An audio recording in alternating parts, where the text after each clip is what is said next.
Praise the Lord. Happy New Year. 2026 வருஷத்தில் first meeting இது நமக்கு. ஸோ எல்லாருக்கும் புத்தாண்டு வாழ்த்துக்களை தெரிவிச்சுக்கிறேன். ஒருவோட புதுசாக நீங்கள் இன்னிலேருந்து ஜாயின் பண்ணுறீங்க அப்படின்னா வெல்கம், வரவேற்கிறேன். இந்த பைபிள் ஸ்டடி வந்து கொஞ்சம் டிஃப்ரெண்ட்டாக இருக்கும். ரெகுலராக வந்துட்டுருக்கு, உங்களுக்கு தெரியும்.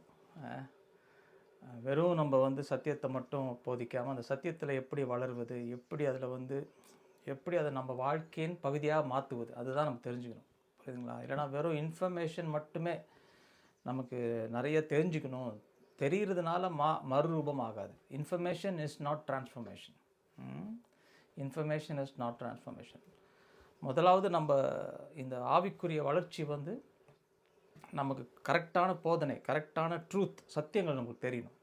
அங்கே தப்பு வந்துச்சுன்னா டிரான்ஸ்ஃபர்மேஷன் வரவே வராது. முதல் கோணல் முற்றிலும் கோணல் வாங்கலாம். அது மாதிரி அதுலேயே நமக்கு நிறையா குளறுபடி இருக்குது. சத்தியத்தை என்னன்னு தெரியாத நம்மளை ஒரே குழப்படி. அதை கொஞ்சம் ஃபஸ்ட்டு கிளாரிஃபை பண்ணிவிட்டு கரெக்டான சத்தியத்தை அறிஞ்சதுக்கப்புறம் அந்த சத்தியத்தை என்ன பண்ண போகிறோம், அதுக்கு தான் நான் மோஸ்ட்டாக வந்து நான் அதை எப்படி தியானிக்கிறது, அது தியானம் பண்ணுறதுனால அது எப்படி நம்ம இருதயத்தில் ஒன்றா மாறுது, அதோடு எப்படி அந்த சத்தியம் வந்து நம்மளுடைய அடையாளமாய் மாறும்போது தான் நமக்கு மறுரூபம் வரும். ஸோ இந்த புத்தாண்டு ஃபஸ்ட்டு மெசேஜில் கூட இல்லை, ஒரு ஃப்ரேம் ஒர்க், ஒரு என்ன சொல்கிறது, ஒரு ஆணித்தளமான ஒரு ஃபவுண்டேஷன் ட்ரூத் உங்களோட நான் ஷேர் பண்ணணுன்னு ஆசைப்படுறேன். ஏன்னா எப்படி நம்ம வாழ்க்கையில் வெற்றி சந்திக்க போகிறோமா தோல்வியா, எனி ஏரியா, எனி டிபார்ட்மெண்ட், அது வந்து பண விஷயமாக இருக்கட்டும், ரிலேஷன்ஷிப், உறவுகள், ஹஸ்பண்ட் அண்ட் ஒய்ஃப், சில்ட்ரன் ரிலேஷன்ஷிப்பாக இருக்கட்டும், ஹெல்த்தாக இருக்கட்டும், இதில் நம்ம வந்து வெற்றியை காண போகிறோமா, இதில் வந்து ஆசீர்வாதத்தை காண போகிறோமா, இல்லை கஷ்டப்பட போகிறோமா அப்படின்றது வந்து கடவுள் கையில் இல்லை. அது ஃபஸ்ட்டு தெரிஞ்சுக்கணும். கடவுள் நினச்சா என் வாழ்க்கையை மாற்றிடுவார் அப்படின்னு நிறைய பேர் ஜெபம் பண்ணிட்டுருப்பாங்க. கடவுள் நினச்சா, கடவுள்கிட்ட மன்றாட்டு ஜெபம்னு சொல்லிட்டு பண்ணிகிட்ருப்பாங்க. அதுக்கு பார்த்திங்கன்னா அது பழைய ஏற்பாட்டிலேருந்து நிறைய வசனத்தை கோட் பண்ணுவாங்க. ஜாபேஸ்ன்னு ஒருத்தர் இருந்தார், அவர் ஜெபம் பண்ணார். அப்புறம் கிரானிக்கல்ஸில் ஜபம் இருக்குது. அப்படி பல ஜபத்தை ஏறெடுப்பாங்க.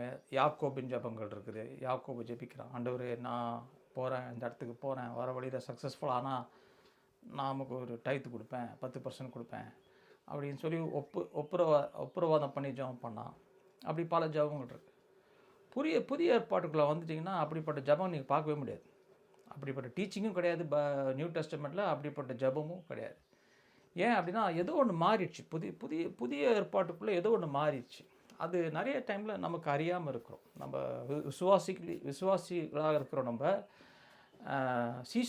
இயேசு கிறிஸ்துவுடைய சீஷர்களாக இருக்கிறோம். அதான் முக்கியம். நம்ம வந்து we are disciples of Jesus.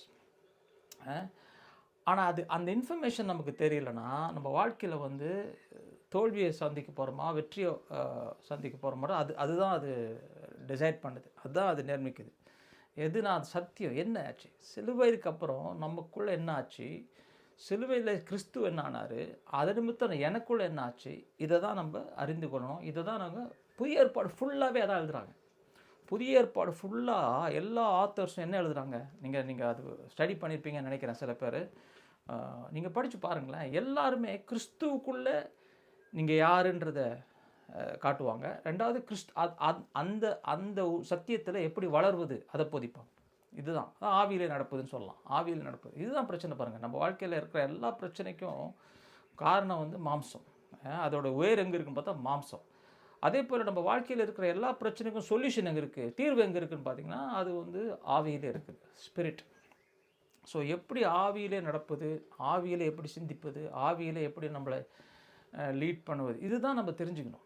நீங்கள் என்ன டினாமினேஷனாக இருக்கலாம், பெண்டகாஸ்டலாக இருக்கலாம், சிஎஸ்ஐயாக இருக்கலாம், ரோமன் கேத்தலிக்காக இருக்கலாம், அதெல்லாம் எனக்கு கவலையே கிடையாது. ஆவியிலே நடக்க கற்றுக்கணும், அதான் மேட்ருங்க. அதில் நம்ம வாழ்க்கையில் வெற்றி இருக்காது. ஸோ இன்றைக்கி கூட இல்லை, உங்களை நீங்கள் எப்படியாவது பார்க்குறீங்க, அதுதான் இதில் சீக்ரெட். இதுதான் எப்படி நீங்கள் உங்களை பார்க்குறீங்களோ அப்படி தான் உங்களுடைய அவுட்வேர்டு, வெளியரங்கமான உங்களுடைய பிஹேவியர்னு சொல்லலாம், உங்களுடைய நடைமுறை, ஆக்ஷன்ஸ் இதெல்லாம் வந்து எப்படி இருக்குதுன்னா, உங்களை நீங்கள் எப்படியாக உள்ளே பார்க்குறீங்க. எனக்கு நிறைய டெலிஃபோன் கால்ஸ் இல்லைனா டெக்ஸ்ட் மெசேஜ், இமெயில் வரும். நிறைய பேர் அவங்களுடைய கஷ்டத்தில் அவங்க பிரதர் உங்கள்கிட்ட பேசணும் அப்படின்னு சொல்லுவாங்க. அந்த அந்த அந்த எல்லா மெசேஜஸையும் ஆல்மோஸ்ட் எவ்ரிடே சம்படி யாராவது ஒருத்தர் என்னை கூப்பிடுவாங்க, இல்லைனா யாராவது ஒருத்தர் டெக்ஸ்ட் பண்ணுவாங்க. அது எல்லாத்தையும் 3 கேட்டகரியில் போட்டுறேன் நான். என்னோடய ஊழியத்தில் எல்லா பிரச்சனையும் 3 கேட்டகரி தான். ஃபஸ்ட்டு கேட்டகரி வந்து பாவம். பிரதர், அந்த பாவத்தில் இருக்கிறேன், இந்த பாவத்திலேருந்து எனக்கு விடுதலை வேணும், என்ன எவ்வளோ ட்ரை பண்ணுறேன், முடிய மாட்டேங்குது. அது முதல் கேட்டகரி. 2வது கேட்டகரி வந்து relationship, marriage, husband and wife. என் மனைவி சரியில்லை, என் ஹஸ்பண்ட் சரியில்லை, என்னால் அது அவர் என்ன இது பண்ணுறாரு, அது பண்ணுறாரு, இல்லைனா இந்த அவங்க என்னை புரிஞ்சிக்க மாட்டுறாங்க, இப்படி. இதுதான் செகண்ட். 3வது கேட்டகரி வந்து பண விஷயத்தில் வரும். பணம் இல்லைனா ஹெல்த்து, உடம்பு ஏதாவது வியாதி, அந்த இது 3 கேட்டகரி தான். வேறு இது வரைக்கும் நான் மினிஸ்ட்ரின்னு பார்த்தா இது 3 தான். இது 3த்துக்குமே சொல்யூஷன் வந்து ஒன்றே ஒன்று தான். சொல்யூஷன் என்ன அப்படின்னா, ஒரு ஸ்டேட்மெண்ட்டாக சொல்லிடுறேன். என்னோட பயணம் பண்ணுறவங்களுக்கு, என்னோடய மெசேஜஸ் ரெகுலராக கேட்குறவங்களுக்கு இது நான் சொல்கிற ஸ்டேட்மெண்ட்டுடைய அர்த்தம், டெப்த் ஆஃப் தி அர்த்தம், இதோடைய ஆழம், இந்த அர்த்தத்தினுடைய ஆழம் புரியும். என்னென்னா, சொல்யூஷன் தான். கிறிஸ்து சொல்யூஷன் கிடையாது. Christ is not the solution.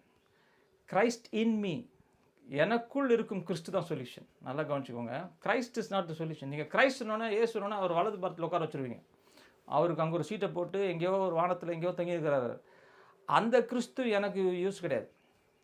அந்த கிறிஸ்து அவருக்கு ஒருத்தர் பிள்ளையாரை கும்பிடுறாரு, ஒருத்தர் விநாயகரை கும்பிடுறாரு, இன்னொருத்தர் கிறிஸ்துவை கும்பிடுறாரு. அந்த மாதிரி அவருக்கு ஒரு சிலையை வச்சு, நம்ம சிலை வைக்கல, ஆனால் அங்கே எங்கேயோ நம்ம இமேஜினேஷனை, நம்ம கற்பனையில் ஒரு சிலையை வச்சிட்டோம் அவருக்கு. அந்த கிறிஸ்துனால ஒரு யூஸும் கிடையாது எனக்கு. என்னடா இப்படி சொல்கிறாரு? நீங்கள் நல்லா கவனிக்கணும். என்ன சொல்ல வரேன், பைபிள் நியூ டெஸ்ட்மென்ட் என்ன டீச் பண்ணுது? உங்களுக்குள்ளே இருக்கிற கிறிஸ்துவே உங்கள் மகிமையின் நம்பிக்கை. என் வாழ்க்கையில் சேஞ்சஸ் வரணும்னா, நான் எனக்குள்ளே வாசம் செய்கிற கிறிஸ்துவோடைய கூட நான் என்ன பண்ணணும்? ஃபெலோஷிப் பண்ண கற்றுக்கணும். ஃபெலோஷிப்னானது ஐக்கியமாக இருக்கணும் அப்படின்னு சொல்கிறேன். பாருங்களேன், பவுலடியார் வந்து நிறைய பேர் இந்த இது படிச்சிருப்பீங்க, கொரிந்தியருக்கு எழுதின லெட்டர் படிச்சிருப்பீங்க. கொரிந்தியன் சபைக்கு வந்து பவுல் வந்து எழுதுறாரு, 2 லெட்டர் எழுதுறாரு இல்லைங்களா? 1 கொரிந்தியர், 2 கொரிந்தியர். 1 கொரிந்தியரில் நீங்கள் படிச்சிங்கன்னா சபையில் இருக்கிற நிறைய பிரச்சனைகளை நீங்கள் அங்கே பார்க்கலாம் இல்லைங்களா? விபச்சாரம் இருக்குது சபைக்குள்ளே. அங்கே சபைக்குள்ளே அடிதடி, டிவிஷன்ஸ், நான் இந்த கட்சி, நான் அந்த கட்சி, நான் இந்த பாஸ்டரு, அங்கே பாஸ்டரு, நம்ம ஊரில் இது எங்கள் ஆளுன்னுவாங்க. அப்படின்னா அவங்க ஜாதி, இந்த பாஸ்டர் வந்து அந்த ஜாதியாக இருந்தால் இப்படி. நான்லாம் அதெல்லாம் எக்ஸ்பீரியன்ஸ் பண்ணியிருக்கேன். உங்களுக்கு தெரியும், உங்களுக்கு தெரியாத விஷயம் கிடையாது. இது எங்கள் ஜாதி பாஸ்டரு, இது உங்கள் ஜாதி, எங்கள் ஜாதி, உள்ளே பிரிவு இருக்கும். அங்கே கொரிந்தியன் சபையில் எப்படி பிரிவு இருந்துச்சுன்னா, நான் வந்து பவுல் கட்சி, பவுல் வந்து பேசிட்டு போயிருக்காரு. அதுக்கப்புறம் அப்போலோஸ்னு ஒருத்தர் வந்தார், அப்போலோஸ்னு ஒரு போதகர் வந்து பேசினார். அப்போ அப்போலோஸ் பின்னால் ஒரு கும்பல் சேர்ந்துக்குச்சு. அப்போ சபைக்குள்ளேயே நான் அப்போலோஸ் தான் பெட்ரு, அவர் தான் சூப்பர் ப்ரீச்சரு, இல்லை பால் தான் சூப்பர் ப்ரீச்சரு அப்படின்னு அதுக்குள்ளேயே ஒரு கலாட்டா. இந்த மாதிரி பல பிரச்சனைகளை வந்து நீங்கள் கொரிந்தியன் சபைக்கு பார்க்கலாம். நான் 2 தான் சொல்லியிருக்கேன். அப்புறம் கம்யூனியன், இன்னும் ராப்போஜனில் அடிதடி. அப்புறம் ஒருத்தரை வந்து இது சட்டத்தில் சூ பண்ணிக்கிறாங்க. ஒருத்தரை வந்து காசு விஷயத்தில் பிரச்சனை, சகோதரருக்கு மத்தியில். அப்படி பல பிரச்சனைகள் இருக்கும்போது பவுல் வந்து நமக்கு எழுதும்போது, குழந்தைகளாக இருக்கிறீங்க, நான் உங்களுக்கு பால் கொடுத்தேன், நீங்கள் பாலையே குடிக்க மாட்டேறீங்க, எப்படி வந்து உங்களுக்கு ஹையர் ஃபுட் மீட் கொடுப்பேன் அப்படின்னு சொல்லி தான் ரொம்ப சஞ்சலப்பட்டு வருத்தப்பட்டு எழுதுறாரு. ஆனால் இது அந்த கொரிந்தியன் சபைக்கு ஒரு சொல்யூஷனை வைக்கிறார். ஒரு சொல்யூஷன், அதோட தீர்வை வந்து 1வது அதிகாரத்திலே வைக்கிறார். என்ன வைக்கிறார் பாருங்களேன். 1 கொரிந்தியர் 1வது அதிகாரம் 9வது வசனம் நீங்கள் படித்து பாருங்கள். அது நான் இங்கிலீஷில் கோட் பண்ணுறேன். எப்படின்னா, காட் இஸ் ஃபெய்த்ஃபுல், தேவன் என்ன உண்மையாக இருக்கிறார் அப்படின்றார். God is faithful by whom, அவர் நிமித்தம் அவர் உங்களை அழைக்கிறார். எதுக்கு அழைக்கிறார்? By whom you are called, உங்களை அழைக்கிறார். Called into the fellowship of his son Jesus Christ. அந்த ஃபெலோஷிப்ன்றது வந்து ஐக்கியம்ன்றோம்ல, தமிழ் ஐக்கியம், கிறிஸ்துவோடே கூட ஐக்கியத்துக்கு உங்களை அழைக்கிறார் அப்படின்றார். நல்லா, அதுதான் ஆன்சர். நம்ம வாழ்க்கையில் இருக்கிற எல்லா பிரச்சனைக்கும் சொல்யூஷன் என்னன்னா, கிரைஸ்ட் இன் யூ. கிறிஸ்துவோட கூட ஐக்கியம்னா, கிறிஸ்துவை கும்பிடுங்க, அவருக்கு ஒரு கோயிலை கட்டி அவரை கும்பிடுங்கன்னு சொல்ல பாரு. உங்களுக்குள்ளே இருக்கிற கிறிஸ்துவோடு ஐக்கியம் பண்ணும்போது தான் நீங்கள் ஆவியில் நடக்க கற்றுக்கொள்வீங்க. அப்போ தான் உள்ள ஷிஃப்ட் ஆகும். மாம்சத்துலேருந்து நம்ம ஆவிக்கு வருவோம். அப்போது இன்றைக்கி சில காரியம் நான் உங்கள்கிட்ட பேசணும்னு ஆசைப்பட்றேன். ஏன்னா இதில் நிறைய பேர் நம்ம ஏமாந்து போயிடுறோம். ஏமாந்து போகிறோன்னா போதகர் உங்களை ஏமாத்துறாங்கன்னு சொல்ல மாட்டேன். சில பேர் ஏமாத்துறாங்க, அது ஒத்துக்கிறேன். நிறைய பேர் வந்து காசு விஷயத்தில் அது மாதிரி உங்களை கண்ட்ரோல் பண்ண பார்ப்பாங்க. இப்படி இது பண்ணு அப்படின்னு. ஆனால் நிறைய பேர் வந்து சத்தியம் தெரியாமல் நம்மளை வந்து ஏமாத்திடுறாங்க. அது அவங்க ஏமாத்துறோன்னு சொல்லி நம்மளை ஏமாத்துறதில்ல, நான் அப்படி சொல்ல வரல. அவங்களுக்கே சத்தியம் தெரியாதனால அவங்க போதனை வந்து நம்மளை வந்து திசை திருப்பிடுது. எங்கே திருப்பிடுது? ஆவியிலிருந்து மாம்சத்துக்கு திருப்பிடுது. அதான் முக்கியமான பாயிண்ட் அது. நம்ம எப்போ ஆவியிலிருந்து கண்ணை எடுத்து மாம்சத்து மேலே வச்சிட்டோமோ அப்போ வந்து நம்ம டைரெக்ஷன் சேஞ்ச் ஆகிடுச்சு. இனிமேல் நம்ம வாழ்க்கையில் வந்து ஃபெயிலியர் தான். ஏன்னா மாம்சத்தில் வந்து மாம்சத்தின் கனி தான் வெளியே வரும். மாம்சத்தில் வந்து ஆவியின் கனி வராது. அது நம்ம ஆவியின் கனியை ப்ரொடியூஸ் பண்ண பார்க்கலாம். எப்படியாவது கஷ்டப்பட்டு நான் மாம்சத்தில் என்னென்னா நம்மளுடைய ஓன் ஸ்ட்ரென்த்து சார்ந்து வாழ்வது தான் மாம்சம். நான் என்ன பண்ணுறேன் பார், நான் பண்ணுறேன் இது, நான் எப்படியாவது இது பண்ணி அது பண்ணி. அதுக்கு ஆப்போசிட் வந்து கிருபை. நான் அந்த தேவனுடைய பலத்தினால் வாழ்வுதான் கிருபை. பாருங்கள், எத்தனையோ பேர் நிறைய நான் சொன்னல, ஒரு கேட்டகரி வந்து பிரதர் நான் பாவத்தில் இருக்கிறேன், இந்த பாவத்தில் விழுந்துட்டேன், திருப்பி அந்த பாவத்திலே விழுறேன், இந்த போனோகிராஃபி, இந்த செல்ஃபோனில் போனோகிராஃபி பார்க்குறது, இதுதான் காமனஸ்ட்டு. நான் விழுந்துட்டேன், இதில் விழுந்துடுறேன், எனக்கு இதுலேருந்து விடுதலையே கிடைக்க மாட்டேங்குது. இது மாதிரி நிறைய வரும் எனக்கு கால். என்னோடய சாட்சி உங்களுக்கு நான் நிறைய பேருக்கு சொல்லியிருக்கேன். நானும் எத்தனையோ வருஷமாக போனோகிராஃபிக்கு அடிக்டாக இருந்தேன். 6 வயசுலேருந்து நான் அடிக்டாக இருந்தேன். நிறைய பேருக்கு என்னோடய சாட்சி கொஞ்சம் ஆழமான சாட்சி தெரியும். நான் சொல்லி புதுசாக நிறைய பேர் வந்திருக்கீங்கன்னு நினைக்கிறேன் இன்றைக்கி. ஆனால் இதில் விடுதலையே இல்லை பாருங்கள், விடுதலையே இல்லை. ஒரு தடவை நான் ரொம்ப இதாகிட்டேன். என்னென்னா பழைய மனுஷன் ஓல்டு மேன், ஆங்கிலத்தில் ஓல்டு மேன் அப்படின்னு போட்டிருக்கோம். ஃப்ளஷ் மாம்ச மனிதனையே நான் சரிப்படுத்த பார்க்குறேன். அவனை வந்து பரிசுத்தமாக்க பார்க்குறேன். அவனை வந்து எப்படியாவது பாலிஷ் வச்சு கர்த்தர் முன்னால் நல்லா பாலிஷாக காட்டணும் அப்படின்னு பார்க்குறேன். இது இன்றைக்கி வெறும் இன்ட்ரடக்ஷன் மாதிரி வச்சுக்கலாம். அதை நெக்ஸ்ட் வீக் நம்ம இன்னும் டீப்பாக இதில் போகலாம். பழைய மனுஷன், அதாவது அந்த பழைய மனுஷன்றவன் யாருன்னா நம்மளுடைய வில் பவர், சுய சக்தினால் நம்பி வாழ்கிறது. என்னால் செய்ய முடியும், நான் எப்படி பண்ண போகிறேன், நான் அப்படி பண்ண போகிறேன், நான் இப்படி ஸ்டெப்ஸ் எடுக்க போகிறேன், அப்படி ஸ்டெப்ஸ் எடுக்க போகிறேன் இந்த பாவத்தை மேற்கொள்கிறதுக்கு. நல்லா பாருங்கள், எத்தனையோ பண்ணி ஃபெயில் அதுதான் கிறிஸ்தவ வாழ்க்கை அப்படின்னு நினச்சிப்போம். ஆமாப்பா, கிறிஸ்தவ வாழ்க்கைனா பாவத்தில் விழுந்து திருப்பி மன்னிப்பு கேட்குறது, திருப்பி இந்த சைக்கிள் ஓடினே இருக்கும். சில பேர் சொல்லுவாங்க என்னால் மன்னிக்க முடியல. போன 2 வாரத்துக்கு முன்னால் போன வருஷத்தில் சொன்னாங்க மன்னிக்க ட்ரை பண்ணுறேன், திருப்பி வந்தது. ஏன் ட்ரை பண்ணுறோம்? நான் ஃபஸ்ட்டு ட்ரை பண்ணுறது, இந்த வருஷத்தில் ட்ரை பண்ணுறதை விட்டுருங்க. முதலாவது அட்வைஸ் என்னென்னா, ட்ரையே பண்ணாதீங்க. அப்போ என்ன பிரதர், பாவத்திலே நான் வாழலாமா? ஆனால் அதை சொல்லவே இல்லை. அப்படியும் சில பேர் போதிக்கிறாங்க. கிருபையில் வந்துச்சுப்பா, ஆண்டவர் எல்லாத்தையும் மன்னிச்சிட்டார்ப்பா, அதனால் நான் ஒன்று சொல்கிறேன் பாருல, கிருபையின் கீழே ஒருத்தன் வாழ்கிறான் அப்படின்னா அவனால் பாவம் பண்ண முடியாது. பாவமும் கிருபையும் ஆயிலும் தண்ணி மாதிரி மிக்ஸே ஆகாது. ஆயில் தண்ணி மிக்ஸ் பண்ணி பார்த்துருக்கீங்களா? நீங்கள் நல்லா போட்டு மிக்ஸ் பண்ணி ஷேக் பண்ணால் அப்படியே மிக்ஸ் ஆன மாதிரி இருக்கும். கொஞ்ச நேரம் விட்டிங்கன்னா ஆயில் தனியாக வந்துடும், தண்ணி தனியாக வந்துடும், பிரிஞ்சிடும். ஏன் பிரியுது? ஏன்னா ரெண்டுக்கும் தன்மை வேறு. ரெண்டு தன்மையும் மிக்ஸாக ஆகாது. ஆவியிலே பிறந்த மனிதனுடைய தன்மை வேறு, மாம்சத்திலே வாழ்கிற மனுஷனுடைய தன்மை வேறு. ரெண்டும் மிக்ஸே ஆகாது. ஆவிலே நடக்க கற்றுக்கொள்ளும் போது தான் நம்ம பாவத்தை மேற்கொள்ள முடியும். மாம்சத்தில் வாழ்ந்துக்கிட்டு நான் இதை பண்ண போகிறேன் அதை பண்ண போகிறேன்னு சொல்லிட்டு கடிவாளம் கட்டுற மாதிரி நமக்கு ரொம்ப ஸ்ட்ரிக்டாக ரிஜிடாக வாழ்ந்து பாருங்களேன், டென்ஷனாக இருக்கும். ஐயோ எப்போ பாவத்தில் விழுந்துருவோனே தெரியாது.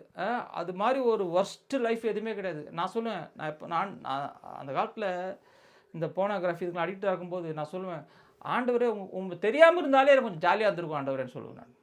ஏன்னா தெரியாமல் இருக்கிறவன் பாவம் பண்ணிட்டு ஜாலியாகிறான்.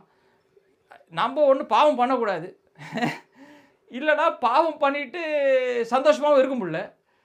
அது நம்மளுடைய டார்ச்சர் மகா டார்ச்சர் ஆகுது, பெரிய டார்ச்சராக இருக்குது.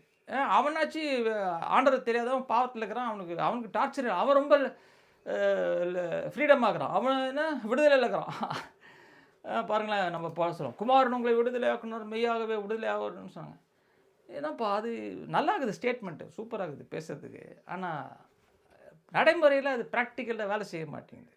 அது என்ன ஆண்டவரே, இதுதான் என்னுடைய வாழ்க்கையில் மகா பாடுபட்டு நான் சில கண்டுபிடிச்ச சத்தியங்களை. கிறிஸ்துவுக்குள்ளே நான் என்னை பார்க்க கற்றுக்கலன்னா நான் வந்து விடுதலை ஆக முடியாது. அதே போல் இந்த புது வருஷத்தில் நீங்கள் உங்களை எப்படி பார்க்குறீங்க? ஒரு சின்ன ஒரு வார்த்தை கொடுக்குறேன். உங்களை நீங்கள் ஆசீர்வதிக்கப்பட்டவர்களாய் பார்க்குறீங்களா? To you see yourself blessed? அதான் கேள்வி. நிறைய பேர் பாருங்க, நிறைய விஷயத்த திருக்கிடுவாங்க, கொஞ்சம் ட்விஸ்ட் பண்ணுவாங்க. நீ தசம பாகம் கொடு, கடவுள் உன்னை ஆசீர்வதி பண்ணுவாங்க. தசம பாகம் பைபிள் இருக்குதா? இருக்குது. கடவுள் உங்களை ஆசீர்வதிப்பாருன்றது பைபிளுக்கு தான் இருக்குது. ரெண்டுத்தையும் ஒன்றா போட்டு கனெக்ட் பண்ணி இது பண்ணு, அப்போ தான் உன் ஆசீர்வாதம் அப்படின்வாங்க. எத்தனை பேர் நீங்கள் பெரிய பெரிய செக்லாம் அனுப்புனீங்கன்னு தெரில, நியூ இயர் சர்வீஸில் எங்கள் சேர்க்கைக்கு நல்லது, ப்ரைஸ் எல்லாம் அனுப்புங்க, எல்லாருக்கும் அனுப்பி விடுங்க. பாருங்கள், புதிய ஏற்பாட்டில் அப்படி கான்செப்டே கிடையாதுங்க. சொல்கிறது ஷாக்கிங்காக இருக்கும், நிறைய பேருக்கு என்னடா அது இப்படி சொல்கிறாருன்னு இருக்கும். புதிய ஏற்பாட்டில் பழைய ஏற்பாட்டு மனுஷன் மாம்சத்தின் மனுஷன்னா நல்லா கவனிக்க. நல்லா அடுத்த வாரமும் நம்ம போர்டில் போய் படம் போட்டு நான் உங்களுக்கு எக்ஸ்பிளைன் பண்ணுறேன் இன்னும் டீட்டெயிலாக. இது சும்மா இன்ட்ரடக்ஷன் மாதிரி வச்சுக்கலாம். இன்றைக்கி பழைய ஏற்பாட்டு மனுஷன் அவனுடைய உணர்வு கான்ஷியஸ்னஸ் இஸ் அவுட்வர்ட், வெளியரங்கமாய் அவனுடைய நோக்கம் சிந்தனை நோக்கி இருக்குது. வெளியரங்கத்தின் மனுஷன், வெளியரங்கம். பழைய ஏற்பாட்டு மனுஷன் flesh, man of the flesh. மாம்சத்தின் மனுஷன் வெளியரங்கமான மனுஷன். அதுதான் இயேசு கிறிஸ்து சொல்கிறாரு, பாரிசீங்களை பார்த்து, பரிசேயரை பார்த்து சொல்கிறாரு, வெள்ளையடிக்கப்பட்ட கல்லறை நல்லாகுது, வெளியே ஒயிட்டாகுது, உள்ள என்ன இருக்கு? உள்ள எழுதுது டெட் போன்ன்றார். எல்லாம் செத்துப்போன எலும்புகள், டெட் போன்றார். நல்லா கவனிங்க. நிறையா கிறிஸ்டியனோட லைஃப் வந்து வெள்ளையடிக்கப்பட்ட கல்லறை. வெளியரங்கமாக இருக்குது, சூப்பராக இருக்குது. ஆனால் உள்ள என்ன இல்லை? 3 காரியம் இல்லை உள்ள. பவுல் சொல்கிறார், பவுலுடைய லாங்குவேஜில் சொல்ல போனா, தேவராஜ்யம் என்ன போடுறது? நீதி, சமாதானம், மகிழ்ச்சி, righteousness, peace and joy in the spirit. இது இல்லை என் வாழ்க்கையில், அது இல்லவே இல்லை. அதான் நான் கண்டுபிடிச்சேன். வெளியரங்கமாக நான் பாவம் செய்யக்கூடாது, நான் வந்து ஆண்டருக்காக உண்மையாக வாழணும், ஆண்டருக்காக எப்படியாவது ஏன்னா நல்லவனாக இருக்கணும், ஆண்டவர் காரியங்களை செய்யணும். அது அப்படி ஆசைப்படுறதெல்லாம் தப்பு கிடையாது, நல்லது தான். ஆனால் உள்ளே என்ன இருந்துச்சு? உள்ள வெறுமை, எம்டினஸ், வீக்னஸ், ட்ரைனஸ், உள்ளே வந்து வறட்சி, ஒரு பலவீனம், அப்புறம் உள்ள சந்தோஷமும் இல்லை. இந்த சந்தோஷம் இல்லாததுனால என்ன பண்ணு பாருங்கள், இது எல்லா இடத்துலையும் ஓவர்ஃப்ளோ ஆகும். முதலாவது எங்கே ஓவர்ஃப்ளோ ஆகும் தெரியுமா? ரிலேஷன்ஷிப்பில் ஓவர்ஃப்ளோ ஆகும்.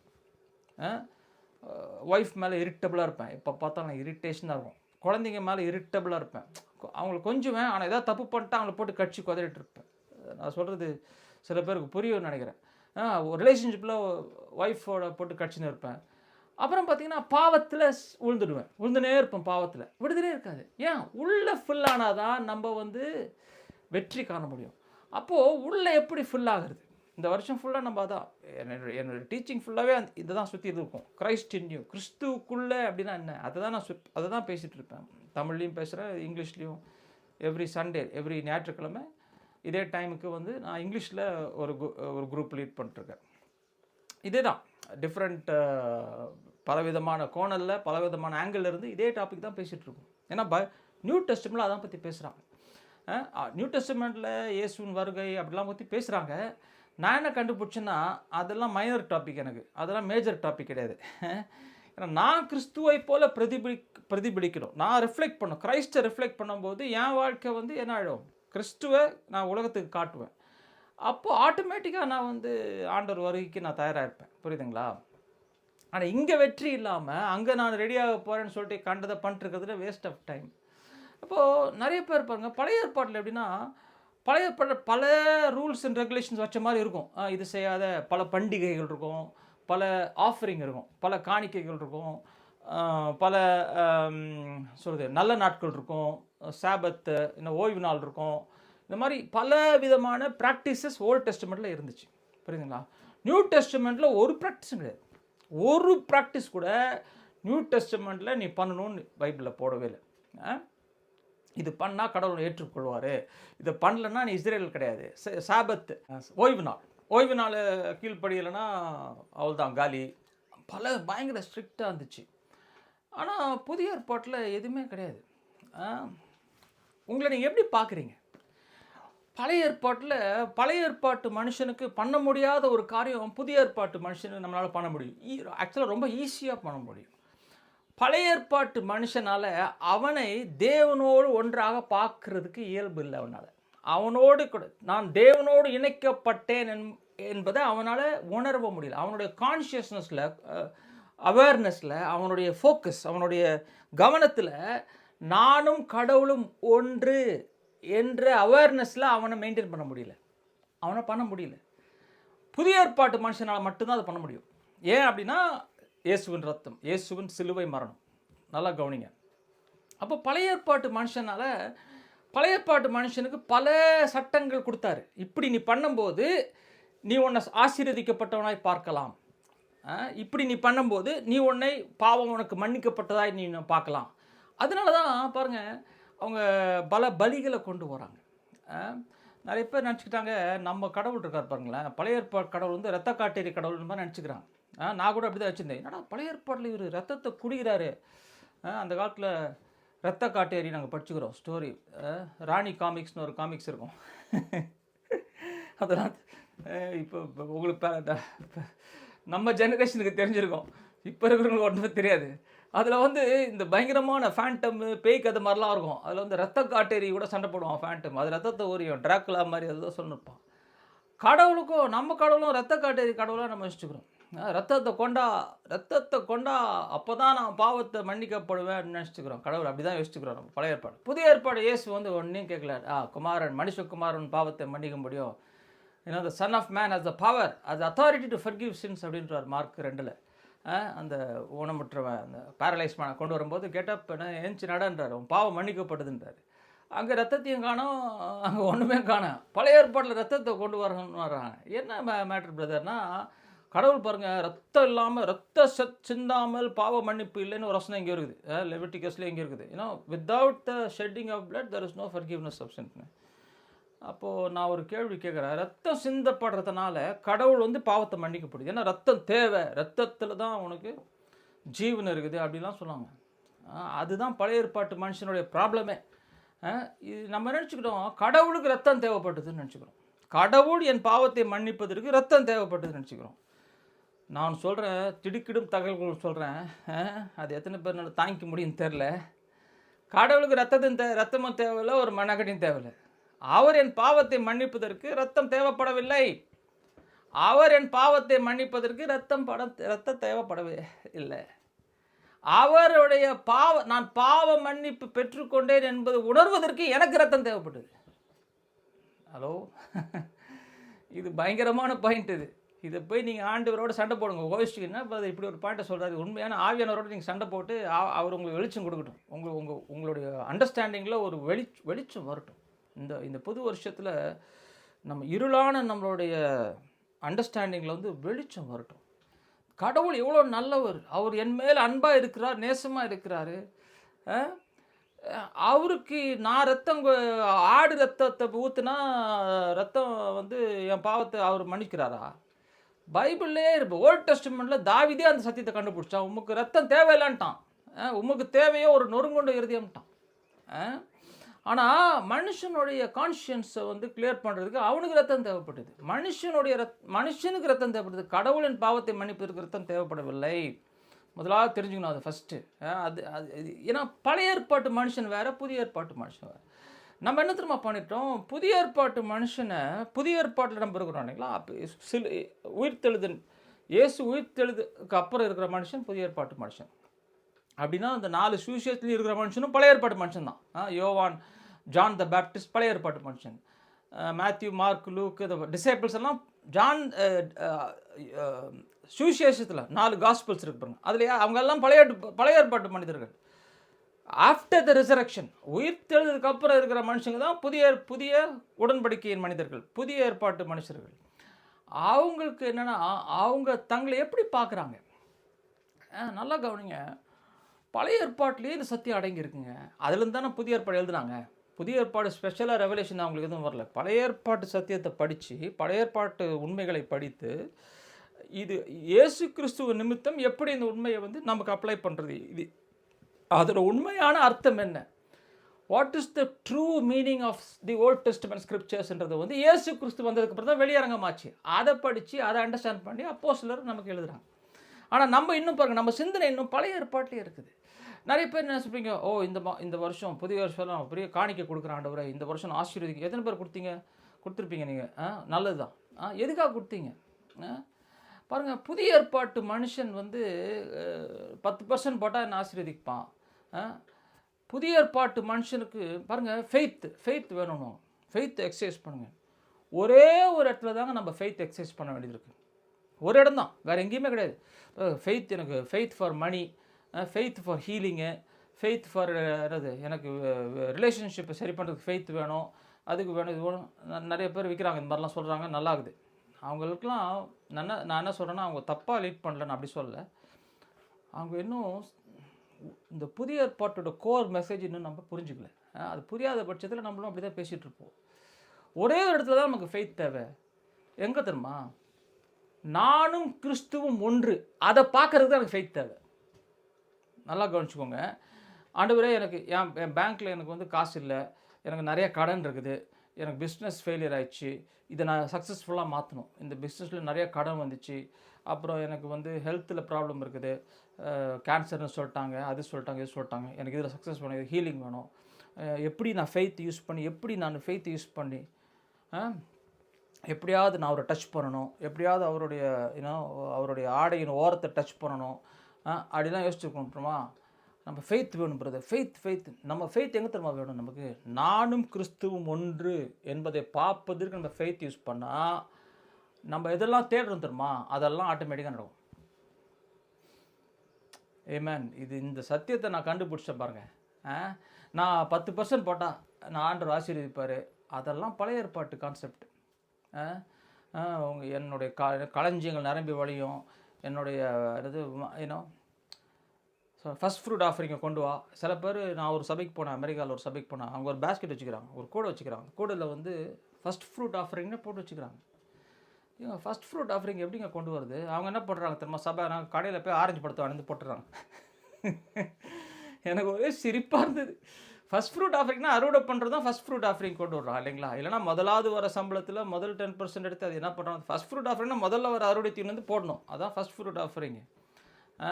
எதுக்காக ஃபஸ்ட் ஃப்ரூட் ஆஃபரிங் ஆர்டர் பண்ண வச்சார்? அப்போ தான் நீ ஆசீர்வதிக்கப்படு அப்படின்ட்டுவாங்க. உனக்கு ஆசீர்வாதம் வேணுமா? கொடுத்து பாரு எவ்வளோ கொட்டுவாங்க. நான் சொல்கிறேன் பிரதர், நீங்கள் கொடுங்க. நீங்கள் கொடுக்கறதுனால ஆண்டவர் உங்களை ஆசீர்வதிச்சுன்னு நினச்சிக்காதீங்க. நிறைய பேருக்கு அது சொன்னாலே ஷாக் ஆகிடுவாங்க. நீங்கள் கொடுக்கறதுனால உங்களை ஆண்டவர் ஆசீர்வதிக்க, அதெல்லாம் பழைய ஏற்பாட்டு மைண்ட் செட். நான் என்ன பண்ண, அவர் என்ன பண்ணுவார்? டிரான்சாக்ஷன். கடவுள் உங்களை ஆசீர்வதிப்பதே அவருடைய பிரியம். உங்களையும் என்னையும் ஏன்னா நம்ம யார்? நம்ம அவருடைய பிள்ளைகள். நம்மளை அவர் எப்படி பார்க்குறாரு தெரியுமா? பிளஸ்டாக பார்க்குறாரு. பிளஸ்டுனானது ஆசீர்வதிக்கப்பட்டவனா எல்லா டிபார்ட்மெண்ட்லேயும் ஓவர்ஃப்ளோயிங் மேனாக நம்மளை பார்க்குறாரு. இந்த ஃபஸ்ட் ஃப்ரூட் ஆஃபரிங் பற்றி நான் லைட்டாக சொல்லிடுறேன். ஃபஸ்ட் ஃப்ரூட் ஆஃபரிங் வந்து அறுவடை பண்ணும்போது முதல் அறுவடையை கொண்டு வந்து கொடுக்கணும். அந்த காலத்தில் ஓல்டு டெஸ்டமெண்ட்டில் இருந்துச்சு. இப்போ நியூ டெஸ்டமெண்ட்டில் அப்படி கான்செப்டே கிடையாது. ஆனால் சில சபையில் இதையும் மிக்ஸ் பண்ணி ஒரே கலப்படம் பண்ணி அடிச்சுன்னு இருக்கிறாங்க. இந்த ஃபஸ்ட் ஃப்ரூட் ஆஃபரிங் எதை குறிக்குது? பழைய ஏற்பாட்டில் எல்லாமே everything is Poynting towards something. எல்லாமே ஒரு டைரக்ஷனை பார்த்து காட்டுது. ஃபஸ்ட் ஃப்ரூட்ன்றது வந்து இயேசு கிறிஸ்துவை குறிக்குது. முதலாவது first born, Israel is my first பார்ன்றார்ல. அப்போ மோசேட்ட சொல்கிறாரு, முதல் குழந்தை எல்லாமே சாகுன்றார். என் முதல் குழந்தைய கை வச்சா எல்லா முதல் குழந்தையும் சாகு. எல்லாமே ஒரு பாயிண்ட்ஸ் டுவர்ட்ஸ் சம்திங். என்னதுங்க அது சம்திங்கு? அந்த சம்திங் தாங்க ஜீசஸ் கிரைஸ்ட். இயேசு கிறிஸ்து தான் முதல் first fruit. Jesus is the first born. இயேசு கிறிஸ்து தான் முதலாவது பிறந்த குமாரன், ஃபஸ்ட் பார்ன். நல்லா கவனிங்க. இது ரொம்ப முக்கியம் பிரதர், சிஸ்டர். இது நீங்கள் புரிஞ்சுக்கலன்னா உங்கள் வாழ்க்கையில் பிளெஸ்ஸிங் உள்ள நீங்கள் நடக்க முடியாது. ஐயோ நான் என்ன கொடுக்கணும், பிசாசு நம்மளை ஏமாற்றிட்டே இருப்பான். பிசாசு நம்மளை ஏமாற்றிட்டு என்ன சொல்லுவான், ஏய் நீ வந்து போன வாரம் காணிக்கை கொடுக்கல, நீ போன வாரம் இந்த நியூ இயருக்கு வந்து நீ வந்து பொருத்தனை செய்யலை, நீ வந்து உன்னோட ஆஃபரிங் கொடுக்கல, அதனால தான் உனக்கு வந்து பிளெஸ்ஸிங் வரலான்டுவான், போய் சொல்லுவான். நம்மளும் ஓ அப்படியா போல இருக்குது, சரி சரி அடுத்த மாதம் நான் என்ன பண்ணிடுறேன், நம்மகிட்ட கடவுள்கிட்ட போய் என்ன பண்ணுறோம், பேரம் பேசிட்டு இருப்போம். ஆண்டவரே இந்த மாதம் ரொம்ப செலவாண்டவரே, கொஞ்சம் கொஞ்சம் எதாவது பார்த்து ஆண்டவரேன்னு சொல்லிட்டு அடுத்த மாதம் 5% கொடுத்துறேன் ஆண்டவரே. இதெல்லாம் காட்டு முட்டாள்தனங்கள். ஆனால் அது வாழ்க்கையில் நம்ம வாழ்க்கையில் உண்மை.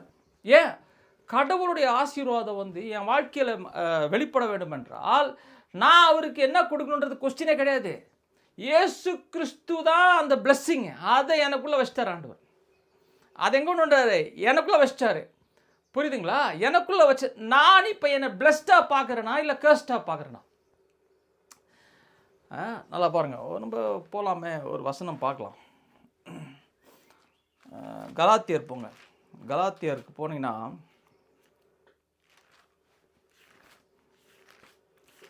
நான் சொல்கிறது உங்களுக்கு வந்து ரொம்ப கஷ்டமாக இருக்குது பிரதர், இப்படிலாம் கிடையாது பிரதர், அதில் ஒரு பிரின்சிபிள் இருக்குது, அந்த இப்படி இருக்குது அப்படி இருக்குதுன்னு சொன்னிங்கன்னா நான் உங்களை வந்து நான் குறைய சொல்ல மாட்டேன்.